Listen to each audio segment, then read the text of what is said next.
లోక్సభ ఎన్నికలు సమీపిస్తున్న వేళ తెలంగాణ కాంగ్రెస్ పార్టీకి గట్టి షాక్ తగిలింది. మాజీ మంత్రి మహేశ్వరం ఎమ్మెల్యే సబితా ఇంద్రారెడ్డి మరి కాసేపట్లో టీఆర్ఎస్లో చేరనున్నారు.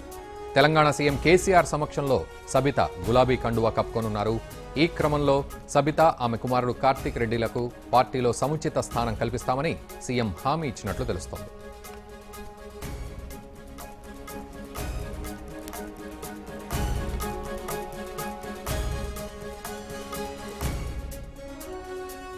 లోక్సభ ఎన్నికలు సమీపిస్తున్న వేళ తెలంగాణ కాంగ్రెస్ పార్టీకి గట్టి షాక్ తగిలింది. మాజీ మంత్రి మహేశ్వరం ఎమ్మెల్యే సబితా ఇంద్రారెడ్డి కాసేపట్లో టీఆర్ఎస్లో చేరనున్నారు. తెలంగాణ సీఎం కేసీఆర్ సమక్షంలో సబిత గులాబీ కండువా కప్పుకోనున్నారు. ఈ క్రమంలో సబిత ఆమె కుమారుడు కార్తిక్ రెడ్డిలకు పార్టీలో సముచిత స్థానం కల్పిస్తామని సీఎం హామీ ఇచ్చినట్లు తెలుస్తోంది.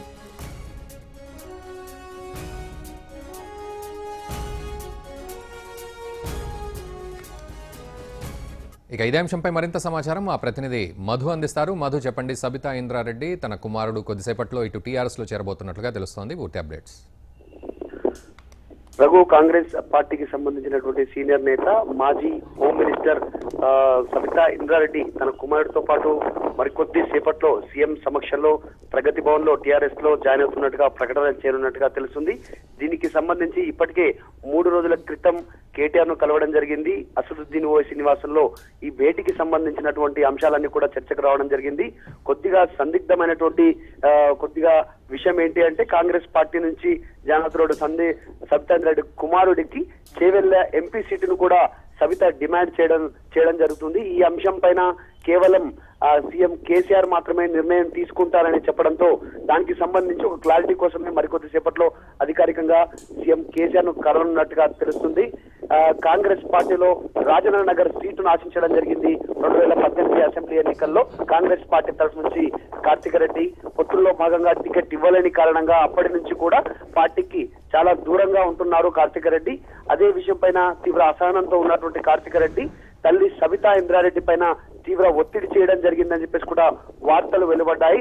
చాలా రోజుల క్రితం నుండి సబితా ఇంద్రారెడ్డి టీఆర్ఎస్ పార్టీలో జాయిన్ అవ్వనున్నారనేటువంటి వార్తలు వస్తున్నప్పటికీ కేటీఆర్ భేటీ తర్వాత మాత్రమే దీనికి ఒక స్పష్టత వచ్చింది. ఈ చేరిక అనేటువంటి అంశం పైన తను సీఎం కేసీఆర్ సమక్షంలో అధికారికంగా ప్రకటన చేయనున్నారు. దీంట్లో ముఖ్యంగా సబితా ఇంద్రారెడ్డికి మంత్రి పదవితో పాటు తన కుమారుడికి చేవెళ్లే సీట్ అడుగుతా ఉన్నారు కాంగ్రెస్ పార్టీ నుంచి జాయిన్ అవ్వడానికి. అలాగే టీఆర్ఎస్ పార్టీ అధిష్టానం మాత్రం సబితా ఇంద్రారెడ్డికి సంబంధించినటువంటి మంత్రి పదవికి ఓకే చెప్పినప్పటికీ కుమారుని చేవెళ్లే సీటు విషయంలో కొద్దిగా ఆలోచిస్తున్నట్టుగా తెలుస్తుంది. ఎమ్మెల్సీ పదవి అయితే ఖచ్చితంగా హామీ ఇస్తామనేటువంటి ఒక హామీ ఇవ్వడానికి ముందుకు వచ్చినట్టుగా తెలుస్తుంది. చేవెళ్ల ఎంపీ సీటు ఇప్పటికే రంజిత్ రెడ్డి అనేటువంటి ఒక వ్యాపారవేత్తకు హామీ ఇచ్చినట్టుగా కేసీఆర్ తెలుస్తుంది. చివరి క్షణం వరకు కూడా ఈ సీటు కన్ఫర్మ్ చేస్తారా చేయరనేటువంటిది ప్రస్తుతం సందిగ్ధంగా. ఏది ఏమైనప్పటికీ సబితా ఇంద్రారెడ్డి చేరిక మాత్రం టీఆర్ఎస్ పార్టీలో చేరడానికి సిద్ధమైంది. కాంగ్రెస్ పార్టీని వీయడానికి కూడా పూర్తి నిర్ణయం తీసుకున్నట్టు తెలిసింది. మహేశ్వరం నియోజకవర్గంలో సబితా ఇంద్రారెడ్డికి సంబంధించినటువంటి ముఖ్య అనుచరులతో భేటీ కావడం జరిగింది. నిన్న మంగళవారం అర్ధరాత్రి వరకు కూడా అసదుద్దీన్ ఓవైసీ సబితా ఇంద్రారెడ్డితో చర్చలు జరిపినట్టుగా తెలుస్తుంది. వీటన్నిటి పరిణామాల నేపథ్యంలో సబితా ఇంద్రారెడ్డి కీలక నిర్ణయం తీసుకున్నారు. మహేశ్వరం నియోజకవర్గంలో కొద్ది మంది కార్యకర్తలు వ్యతిరేకించినప్పటికీ పెద్ద మొత్తంలోని సబితా ఇంద్రారెడ్డి కార్యకర్తలంతా కూడా టీఆర్ఎస్ పార్టీ వైపు వెళ్లడానికి తన తీసుకున్న నిర్ణయానికి మొగ్గు చూపినట్టుగా తెలుస్తుంది.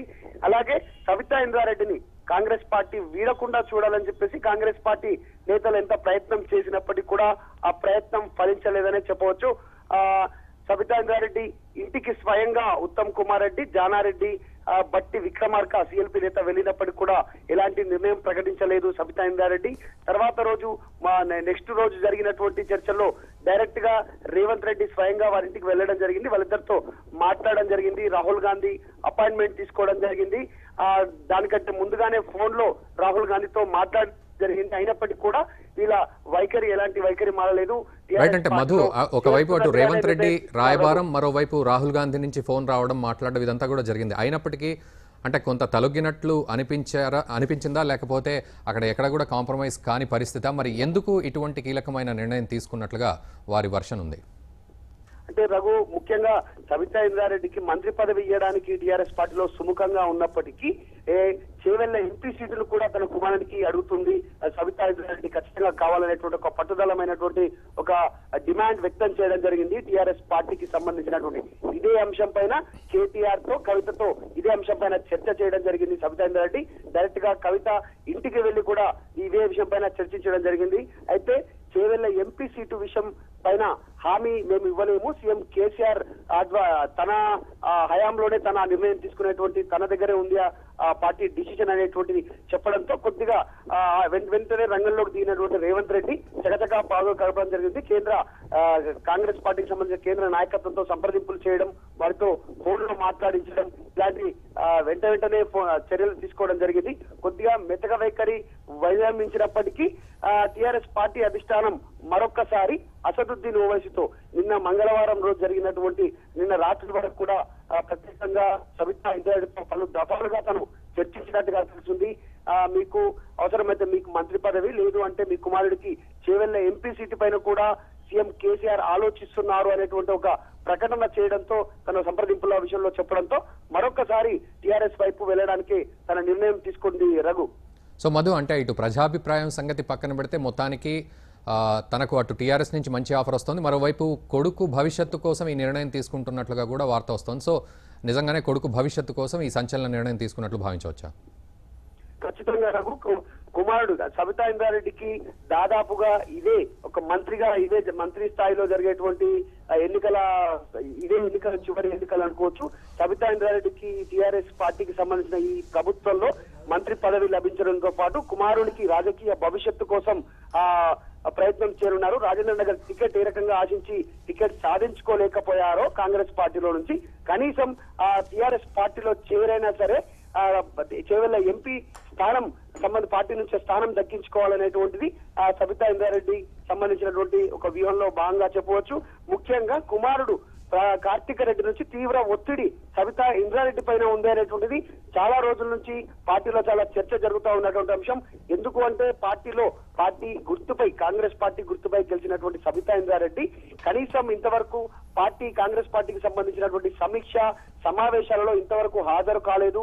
కేవలం సిఎల్పి నేత ఎన్నికకు సంబంధించిన అంశంలో మాత్రమే అసెంబ్లీకి రావడం జరిగింది. అసెంబ్లీ సమావేశాలకు కూడా అసెంబ్లీకి హాజరై అటు నుంచే డైరెక్ట్ గా తను ఇంటికి వెళ్లిపోవడం జరిగింది. కానీ గాంధీ భవన్ కు రావడం కానీ పార్టీ సమీక్ష సమావేశాల్లో పాల్గొనడం కానీ ఇలాంటివి ఏమీ జరగలేదు. దాంతో పాటు కుమారుడుకి టికెట్ నిరాకరించడంతో తను కూడా పార్టీ పైన తీవ్ర ఆగ్రహంతో చాలా రోజుల నుంచి పార్టీకి దూరంగా ఉన్నారు. రాజేంద్ర నగర్ లో అయితే పార్టీ నుంచి టికెట్ ఇవ్వడం లేదు అని తెలిసిన తర్వాత పార్టీకి సంబంధించినటువంటి ఆఫీసు దిమ్మేలు కానీ జెండాలకు సంబంధించినటువంటి వాటి కానీ ఆఫీసు తలుపులను కానీ కిటికీలను వీటన్నిటినీ కార్తిక్ రెడ్డి అనుచరులు ధ్వంసం చేసినటువంటి పరిస్థితి మనం గతంలో ఎన్నికల్లో చూడడం జరిగింది.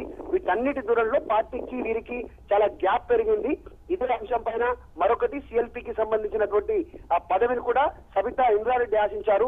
సబితా ఇంద్రారెడ్డి కనుక సిఎల్పి పదవి ఇచ్చినుంటే ఒక మహిళగా మొదటిసారి సిఎల్పి పదవికి ఒక మహిళను ఎన్నిక చేసినట్టే తను ఆగేవారు, తన కుమారుని కూడా పార్టీలో పాటే అంటిపెట్టుకుని ఉండేవారు అనేటువంటి కూడా ఒక వాదన ప్రస్తుతం కాంగ్రెస్ పార్టీలో నడుస్తా ఉంది. వీటన్నిటితో పాటు కాంగ్రెస్ పార్టీలో గ్రూపు రాజకీయాలు ఎక్కువైపోయి ఉన్న 19 మందిలోనే చాలా మటుకు 4 గ్రూపులు ఏర్పడ్డాయి. ఎవరు అంటే పొసిగేటువంటి పరిస్థితి లేదు. ఇలాంటి సిచ్యువేషన్ లో తన కుమారుని రాజకీయ భవిష్యత్తే ఇంపార్టెంట్ గా భావించినటువంటి సబితా ఇంద్రారెడ్డి కుమారుడి కోసమే ఈ నిర్ణయం తీసుకున్నట్టుగా తెలుస్తుంది. Raghu, thank you very much Madhu.